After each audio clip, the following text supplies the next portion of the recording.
आणि बिल्डर्सला आम्ही हेच सांगतो की तुम्ही पहिल्यापासून वास्तू पॉझिटिव्ह करा.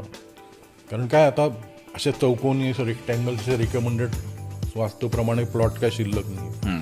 ते कुठेतरी वाढलेले असे प्लॉट आहेत. त्याला तुम्हाला काय करावं लागतं, त्याला प्रॉपर बॅलन्सिंग एनर्जी करावीच लागते. त्या सगळ्या 9 दिशा आम्ही क्लिअर करून घेतो. पहिली काय करतो, लँड असते ना ती पॉझिटिव्ह करतो. त्यामध्ये आम्ही इवन जे काय त्यांनी बनवलेला असतो प्लॅन त्याच्यामध्ये आम्ही रिकमेंडेड करतो. कारण आता काय लोक पण वास्तू बघतात. बरोबर. लोक तुम्हाला विचारणार होते की आमची किचन अशी काय.